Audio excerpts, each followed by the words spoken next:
युक्तः कर्मफलः यक्त्वा शान्तिमाप्नोति नैष्टिकीम् अयुक्तः कामकारेण फले सक्तो निबध्यते।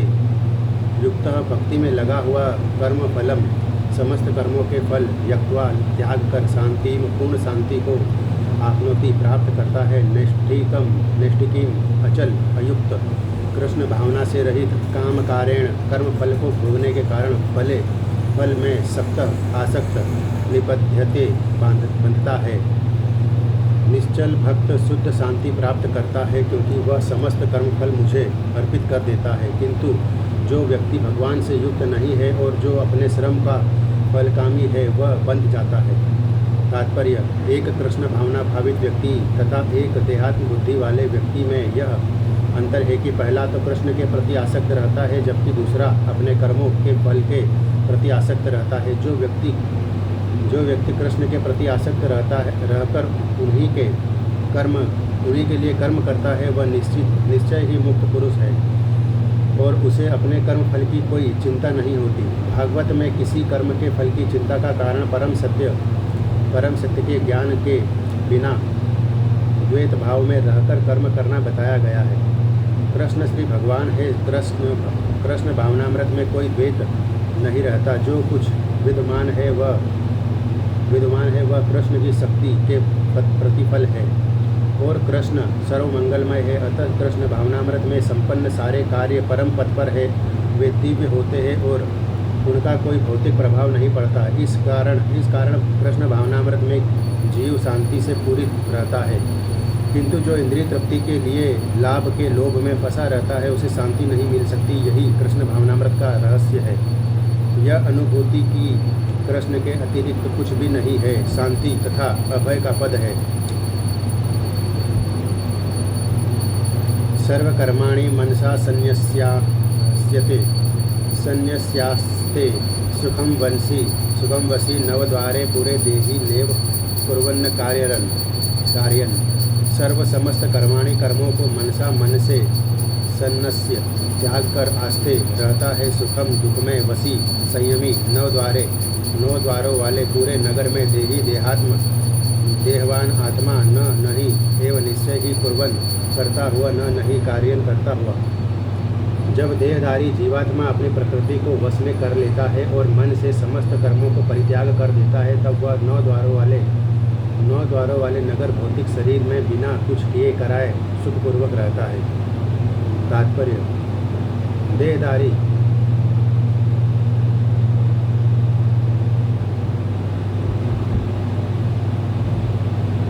देहधारी जीवात्मा नौ द्वारों वाले नगर में वास करता है। शरीर अथवा नगर रूपी शरीर के कार्य प्रकृति गुणों द्वारा स्वतः संपन्न होते हैं। शरीर की परिस्थितियों के अनुसार रहते हुए भी जीव इच्छानुसार इन परिस्थितियों के परे भी हो सकता है। अपनी परा प्रकृति को विस्मृत करने के ही कारण वह अपने को शरीर समझ बैठता है और इसीलिए कष्ट पाता है।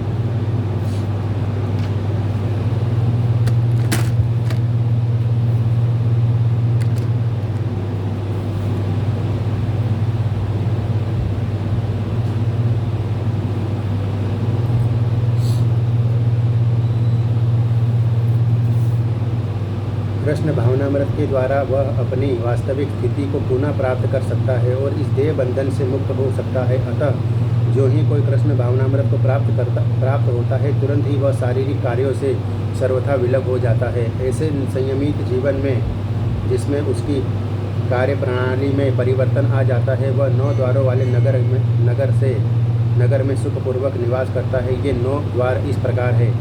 नौ द्वारे पुरे देहि हंसो लेलायते बहि वसी सर्वस्य लोकस्य स्थावरस्य चरस्य च।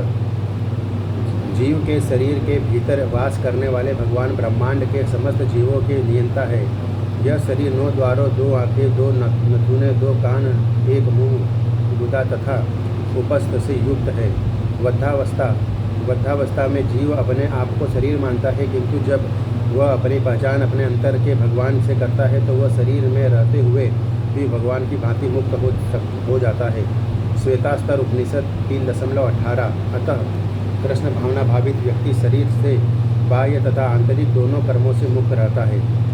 न कर्तव्यम न कर्माणि लोकस्य सृजति प्रभु न कर्मफल संयोगम स्वभावस्तु प्रवर्तते न ही कर्तत्वम कर्तापन या स्वामित्व को न तो कर्माणि कर्मों को लोगों को सृजति उत्पन्न करता है। प्रभु शरीर रूपी नगर का स्वामी न तो कर्म के फल से संयोगम संबंध को स्वभाव प्रकृति के गुण तू लेकिन प्रवर्तते कार्य करते हैं। शरीर रूपी नगर का स्वामी देहधारी जीवात्मा न तो कर्म का सर्जन करता है न लोगों को कर्म करने के लिए प्रेरित करता है न ही कर्मफल की रचना करता है। यह सब तो प्रकृति के गुणों द्वारा ही किया जाता है। तात्पर्य, जैसा कि 7वें अध्याय में बताया जाएगा, जीव को परमेश्वर की शक्तियों में से एक है, किंतु वह भगवान की अपरा प्रकृति है जो पदार्थ से भिन्न है।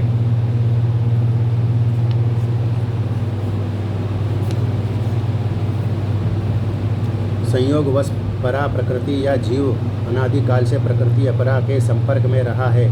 जिस नाशवान शरीर या भौतिक आवास को वह प्राप्त करता है वह अपने कर्मों और उनके फलों का कारण है। ऐसे बद्ध वातावरण में रहते हुए मनुष्य अपने आप को अज्ञानवश शरीर मानकर शरीर के कर्म फलों का भोग करता है। अनंत काल से उपार्जित यह अज्ञान ही शारीरिक सुख दुख का कारण है।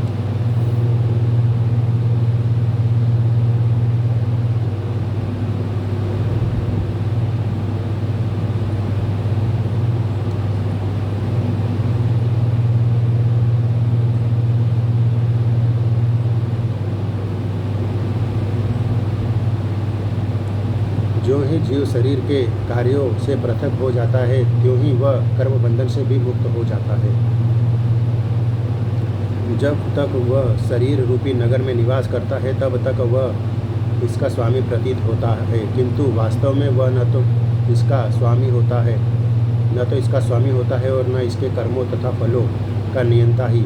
वह तो इस भवसागर के बीच जीवन संघर्ष में रत प्राणी है। सागर की लहरें उसे उछालती रहती है, किंतु उन पर उसका वश नहीं चलता। उसके द्वारा उसके उद्धार का एकमात्र साधन है कि दिव्य कृष्ण भावनामृत द्वारा समुद्र के बाहर आए।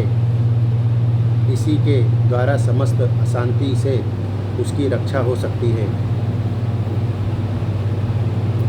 नादते कस्यचित् पापं न चैव सुकृतं विभु अज्ञानेनावृतं ज्ञानम तेने मुह्यन्ति जंतव। न कभी नहीं आदतें स्वीकार करता है कस्यति किसी का पाप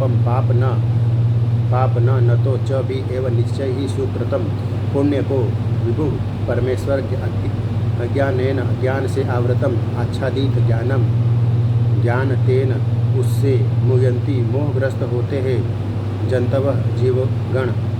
परमेश्वर न तो किसी के पापों को ग्रहण करता है न पुण्यों को, किंतु सारे देहधारी जीव उस अज्ञान के कारण मोहग्रस्त रहते हैं जो उनके वास्तविक ज्ञान को आच्छादित किए रहते हैं।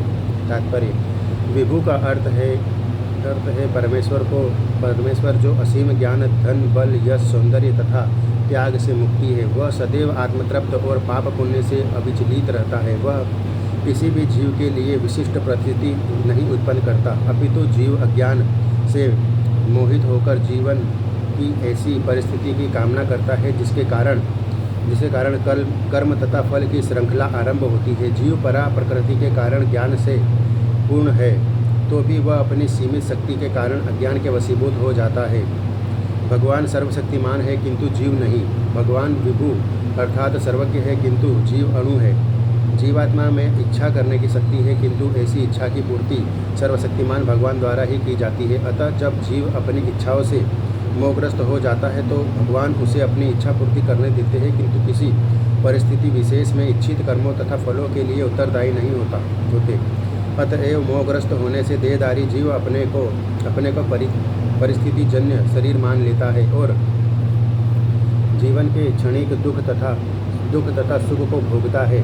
भगवान परमात्मा रूप में जीव का चिरसंगी रहते हैं। फलतः वे प्रत्येक जीव की इच्छाओं को उसी तरह समझते हैं जिस तरह फूल के निकट रहने वाला फूल की सुगंध को इच्छा जीव को बद्ध करने के लिए सूक्ष्म बंधन है। भगवान मनुष्य की योग्यता के अनुसार उसकी इच्छा को पूरा करते हैं। आपन सोची होत नहीं, प्रभु सोची तत्काल। अतः व्यक्ति अपनी इच्छाओं को पूरा करने में सर्वशक्तिमान नहीं होता, किंतु भगवान इच्छाओं की पूर्ति कर सकते हैं। वे निष्पक्ष होने के कारण स्वतंत्र अणुजीवों की इच्छाओं में व्यवधान नहीं डालते, किंतु जब कोई कृष्ण की इच्छा करता है तो भगवान उसकी विशेष चिंता करते हैं और उसे इस प्रकार प्रोत्साहित करते हैं कि भगवान को प्राप्त करने की इसकी इच्छा पूरी हो और वह सदैव सुखी रहे। अतएव वैदिक मंत्र पुकार कर कहते हैं, एस ऊ हो व साधु कर्म कारयति तम यमेभ्यो लोकेभ्यो उन्नतिसते। एस ऊ एवा साधु कर्म कारयति यमधो निनिसते। भगवान जीव को शुभ कर्मों के इसीलिए प्रवृत्त करते हैं जिससे वह ऊपर उठे। भगवान उसे अशुभ कर्मों में इसीलिए प्रवृत्त करते हैं जिससे वह नरक जाए। कौशिक की उपनिषद कौशिक की उपनिषद 3.8। अज्ञो जंतुर्निशोयमात्मनः सुख दुःखयो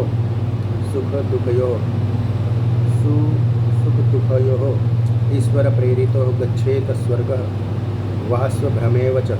जीव अपने सुख दुख में पूर्णतया आश्रित है। परमेश्वर की इच्छा से वह स्वर्ग या नर्क जाता है। जिस तरह वायु के द्वारा प्रेरित बादल अतः देहधारी जीव कृष्ण भावनामृत की उपेक्षा करने की अपनी अनादि प्रवृत्ति के कारण अपने लिए मोह उत्पन्न करता है। फलस्वरूप स्वभावतः सच्चिदानंद स्वरूप होते हुए भी वह अपने अस्तित्व की लघुता के कारण भगवान के प्रति सेवा करने की अपनी स्वाभाविक स्थिति को भूल जाता है और इस तरह वह अविद्या द्वारा बंदी बना लिया जाता है।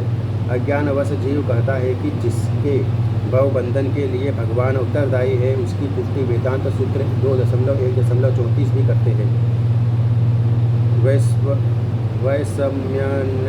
वैषम्य नैर्घण्ये न सापेक्षत्वात् तथा ही दर्शयति। भगवान न तो किसी के प्रति घृणा करते हैं न किसी को चाहते हैं, यद्यपि ऊपर ऐसा प्रतीत होता है।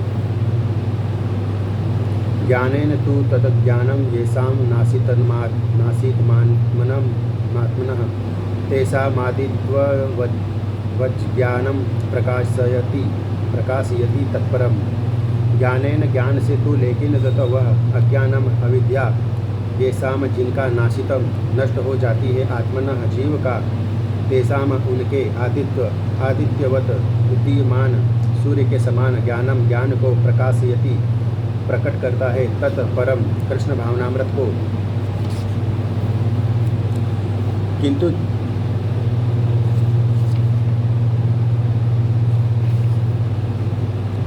किंतु जब कोई उस ज्ञान से प्रबुद्ध होता है जिससे अविद्या का विनाश होता है तो उसके ज्ञान से सब कुछ उसी तरह प्रकट हो जाता है जैसे दिन में सूर्य से सारी वस्तुएं प्रकाशित हो जाती हैं। तात्पर्य, जो लोग कृष्ण को भूल गए हैं वे निश्चित रूप से मोहग्रस्त होते हैं, किंतु जो कृष्ण भावना भावित है वे नहीं होते। भगवद गीता में कहा गया है, सर्वज्ञानप्लवेन ज्ञानाग्निः सर्वकर्माणि तथा न ही ज्ञानेन सदस्यम। ज्ञान सदैव सम्माननीय है और वह ज्ञान क्या है? श्री कृष्ण के प्रति आत्मसमर्पण करने पर ही पूर्ण ज्ञान प्राप्त होता है। जैसा कि गीता में 7.19 में ही कहा गया है, बहुनाम जन्म नामन्ते ज्ञानवान्मा प्रपद्यते। अनेकानेक जन्म बीत जाने पर ही पूर्ण ज्ञान प्राप्त करके मनुष्य कृष्ण की शरण में जाता है, अथवा जब उसे कृष्ण भावनामृत प्राप्त होता है तो उसे सब कुछ प्रकट होने लगता है। जिस प्रकार सूर्योदय होने पर सारी वस्तुएं दिखने लगती है, जीव नाना प्रकार से मोहग्रस्त होता है। उदाहरणार्थ, जब वह अपने को ईश्वर मानने लगता है तो वह अविद्या के पास में जा गिरता है। यदि जीव ईश्वर है तो वह अविद्या से कैसे मोहग्रस्त हो सकता है? क्या ईश्वर अविद्या से मोहग्रस्त होता है? यदि ऐसा हो सकता है तो फिर अविद्या या शैतान ईश्वर से बड़ा है। वास्तविक ज्ञान उसी से प्राप्त हो सकता है जो पूर्णतः कृष्ण भावना भावित है। अतः ऐसे ही प्रामाणिक गुरु की खोज करनी होती है और उसी से सीखना होता है कि कृष्ण भावनामृत क्या है, क्योंकि कृष्ण भावनामृत से सारी अविद्या उसी प्रकार दूर हो जाती है जिस प्रकार सूर्य से अंधकार दूर होता है। भले ही किसी व्यक्ति को इसका पूरा ज्ञान हो कि वह शरीर नहीं अपितु इससे परे है, तो भी हो सकता है कि वह आत्मा तथा परमात्मा में अंतर न कर पाए। किंतु यदि वह पूर्ण प्रामाणिक कृष्ण भावना भावित गुरु की शरण ग्रहण करता है तो वह सब कुछ जान सकता है। ईश्वर के प्रतिनिधि से भेंट होने पर ही ईश्वर तथा ईश्वर के साथ अपने संबंध को सही जाना जा सकता है। ईश्वर का प्रतिनिधि कभी भी अपने आप को ईश्वर नहीं कहता, यद्यपि उसका सम्मान ईश्वर की ही भांति किया जाता है, क्योंकि उसे ईश्वर का ज्ञान होता है। मनुष्य को ईश्वर और जीव के अंतर को समझना होता है। अतएव भगवान कृष्ण ने द्वितीय अध्याय में 2.12 में यह कहा है कि प्रत्येक जीव व्यष्टि है और भगवान भी व्यष्टि है। ये सब कुछ भूतकाल में व्यष्टि थे, संप्रति भी व्यष्टि है और भविष्य में मुक्त होने पर भी व्यष्टि बने रहेंगे। रात्रि के समय अंधकार में हम प्रत्येक वस्तु एक सी दिखती है, किंतु दिन के सूर्य के उदय होने पर सारी वस्तुएं अपने अपने वास्तविक रूप में दिखती है। आध्यात्मिक जीवन में व्यष्टि की पहचान ही वास्तविक ज्ञान है। तद्बुद्धयस्तदात्मानस्तनिष्ठास्तपरायणाः गच्छन्त्य पुनरावृत्ति ज्ञान निर्धूतकल्मषः। तद्बुद्धयः नित्य भगवत्परायण बुद्धि वाले तत्मानः जिनके मन सदैव भगवान में लगे रहते हैं। तत्निष्ठा जिनकी श्रद्धा एकमात्र परमेश्वर में है। तत्परायण जिन्होंने उनकी शरण ले ली है। गच्छन्ति जाते हैं। अपुनः आवृत्तिम मुक्ति को ज्ञान द्वारा निर्धूत शुद्ध किए गए कल्मषः पाप अविद्या। जब मनुष्य की बुद्धि मन श्रद्धा तथा शरण सब कुछ भगवान में स्थिर हो जाते हैं, तभी वह पूर्ण ज्ञान द्वारा समस्त कल्मष से शुद्ध होता है और मुक्ति के पथ पर अग्रसर होता है। तात्पर्य: परम दिव्य सत्य भगवान कृष्ण ही है। सारी गीता इसी घोषणा पर केंद्रित की गई है कि कृष्ण भगवान है। यही समस्त वेदों का भी अभिमत है। परम तत्व का अर्थ परम सत्य है, जो भगवान को ब्रह्म परमात्मा तथा भगवान के रूप में जानने वाले द्वारा समझा जाता है। भगवान ही इस परतत्व की पराकाष्ठा है, उनसे बढ़कर कुछ नहीं है। भगवान कहते हैं मतः परतरम नन्यतः किंचिदस्ति धनंजय। कृष्ण निराकार ब्रह्म का भी अनुमोदन करते हैं। ब्रह्मणो ही प्रतिष्ठाहम। अतः सभी प्रकार से कृष्ण परम सत्य परतत्व है। जिनके मन बुद्धि श्रद्धा तथा शरण कृष्ण में है, अर्थात जो पूर्णतया कृष्ण भावना भावित है, उनके सारे कल्मष धुल जाते हैं और उन्हें ब्रह्म संबंधी प्रत्येक वस्तु का पूर्ण ज्ञान रहता है। कृष्ण भावना भावित व्यक्ति यह भली भांति समझ सकता है कि कृष्ण में द्वैत है, एक साथ एकता तथा भिन्नता, और ऐसे दिव्य ज्ञान से युक्त होकर वह मुक्ति पथ पर सुस्थिर प्रगति कर सकता है।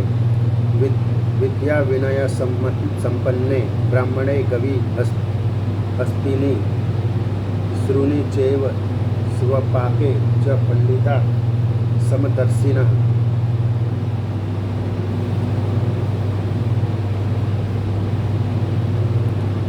विद्या शिक्षण विनय तथा विनम्रता से संपन्ने युक्त ब्राह्मण में कवि, गाय में हस्तिनी, हाथी में श्रुनि, कुत्ते में च तथा एव निश्चय ही स्वपाके कुत्ता भक्षी, चांडाल में च क्रमशः पंडितः ज्ञानी, समदर्शिनः समान दृष्टि से देखने वाले। विनम्र साधु पुरुष अपने वास्तविक ज्ञान के कारण एक विद्वान तथा विनीत ब्राह्मण, गाय, हाथी, कुत्ता तथा चांडाल को समान दृष्टि स्वभाव से देखते हैं।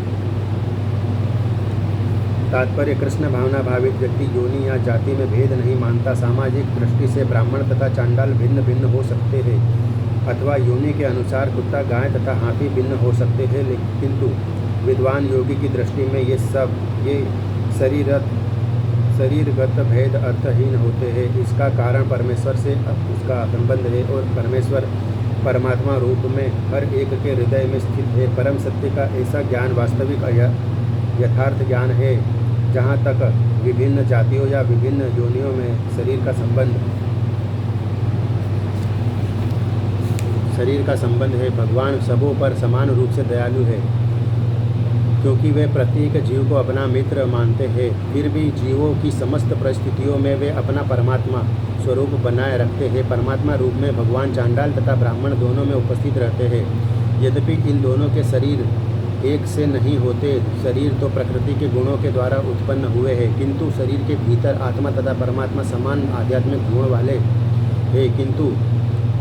परंतु आत्मा तथा परमात्मा की यह समानता उन्हें मात्रात्मक दृष्टि से समान नहीं बनाती, क्योंकि व्यष्टि आत्मा किसी विशेष शरीर में उपस्थित होता है, किंतु परमात्मा प्रत्येक शरीर में है। कृष्ण भावना भावित व्यक्ति को इसका पूर्ण ज्ञान होता है, इसीलिए वह सचमुच ही विद्वान तथा समदर्शी होता है। आत्मा तथा परमात्मा के लक्षण समान है, क्योंकि दोनों चेतन, शाश्वत तथा आनंदमय है, किंतु अंतर इतना ही है कि आत्मा शरीर की सीमा के भीतर सचेतन रहता है, जबकि परमात्मा सभी शरीरों में सचेतन है। परमात्मा बिना किसी भेदभाव के सभी शरीरों में विद्यमान है। इहैव तेर्जितः सर्गो येषां साम्ये स्थितं मनः निर्दोषं हि समः ब्रह्म तस्मात् ब्रह्मणि हिते स्थितः। इस जीवन में इस एव निश्चय ही ते उनके द्वारा जीता हुआ स्वर्ग जन्म तथा मृत्यु येषाम जिनका साम्य समता में स्थित मन निर्दोषम दोष रहित ही निश्चय ही समान ब्रह्म की तरह तस्मात् ततः ब्रह्मणि परमेश्वर में ते वे स्थित है। जिनके मन एकत्व तथा समता में स्थित है, उन्होंने जन्म तथा मृत्यु के बंधनों को पहले ही जीत लिया है। वे ब्रह्म में समान निर्दोष है और सदा ब्रह्म में ही स्थित रहते हैं। तात्पर्य, जैसा कि ऊपर कहा गया है, मानसिक समता आत्म साक्षात्कार का लक्षण है। जिन्होंने ऐसी अवस्था प्राप्त कर ली है, उन्हें भौतिक बंधनों पर विशेषतया जन्म तथा मृत्यु पर विजय प्राप्त किए हुए मानना चाहिए। जब तक मनुष्य शरीर को आत्मस्वरूप मानता है, वह बुद्ध जीव माना जाता है, किंतु ज्यों ही वह आत्म साक्षात्कार द्वारा समचित्तता की अवस्था को प्राप्त कर लेता है, वह बद्ध जीवन से मुक्त हो जाता है। दूसरे शब्दों में उसे इस भौतिक जगत में इस जन्म नहीं लेना पड़ता, अपितु अपनी मृत्यु के बाद वह आध्यात्मिक लोगों को जाता है। भगवान निर्दोष है, क्योंकि वे आसक्ति अथवा घृणा से रहित है। इसी प्रकार जब जीव आसक्ति अथवा घृणा से रहित होता है, तो वह भी निर्दोष बन जाता है और वैकुंठ जाने का अधिकारी हो जाता है। ऐसे व्यक्तियों को पहले से ही मुक्त मानना चाहिए। उनके लक्षण आगे बतलाए गए हैं।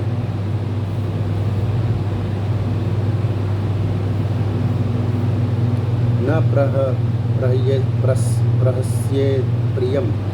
प्रहस्य प्रियं प्राप्य नोद्विजेत प्राप्य चाप्रियं स्थिरबुद्धिरसम्मूढ़ो ब्रह्मविद् ब्रह्मणि स्थितः। न कभी नहीं प्रहस्येत सहर्षि होता है प्रिय को प्राप्त करके, नहीं अद्विजेत विचलित होता है प्राप्त करके, च भी अप्रिय को स्थिर बुद्धि आत्मबुद्धि कृष्ण चेतना असम्मूढ़ मोह रहित संशय रहित ब्रह्मविद् पर ब्रह्म को जानने वाला ब्रह्माणी ब्रह्म में स्थित, जो न तो प्रिय वस्तु को पाकर हर्षित होता है और न अप्रिय को पाकर विचलित होता है, जो स्थिर बुद्धि है, जो मोह रहित है और भगवत विद्या को जानने वाला है, वह पहले से ही ब्रह्म में स्थिर होता है। तात्पर्य, यहाँ पर स्वरूप सिद्ध व्यक्ति के लक्षण दिए गए हैं। पहला लक्षण यह है कि उसमें शरीर और आत्म तत्व के तादात्म्य का भ्रम नहीं रहता। वह यह भली भांति जानता है कि मैं यह शरीर नहीं हूँ, अपितु भगवान का एक अंश हूँ। अतः कुछ प्राप्त होने पर न तो उसे प्रसन्नता होती है और न शरीर की कुछ हानि होने पर शोक होता है। मन की यह स्थिर बुद्धि या आत्मबुद्धि कहलाती है। अतः वह न तो स्थूल शरीर को आत्मा मानने की भूल करके मोहग्रस्त होता है और न शरीर को स्थायी मानकर आत्मा के अस्तित्व को ठुकराता है। इस ज्ञान के कारण वह परम सत्य अर्थात वह ब्रह्म परमात्मा तथा भगवान के ज्ञान को भली भांति जान लेता है। इस प्रकार वह अपने स्वरूप को जानता है और परब्रह्म से हर बात में तदाकार होने का कभी यत्न नहीं करता। इसे ब्रह्म साक्षात्कार या आत्म साक्षात्कार कहते हैं। ऐसी स्थिर बुद्धि कृष्ण भावनामृत कहलाती है। बाह्य स्पर्शे स्वस्का सक्तात्मा बाह्य सर्पे सस्व सक्तात्मा विन्दत्यात्मनि यत् सुखम स ब्रह्मयोग युक्तात्मा सुखमक्षयमश्रुते बाह्य स्पर्शेषु बाह्य इंद्रिय सुख में असक्त आत्मा अनासक्त पुरुष विदंती भोग करता है।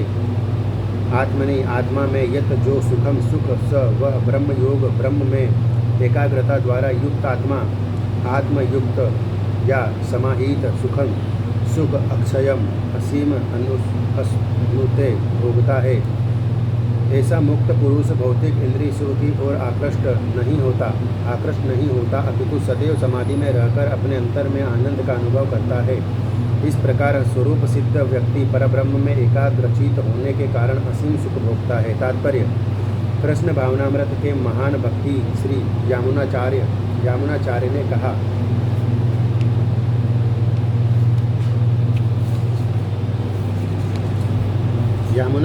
ने कहा, यदवधि मम चेतः कृष्ण पादारविंदे नव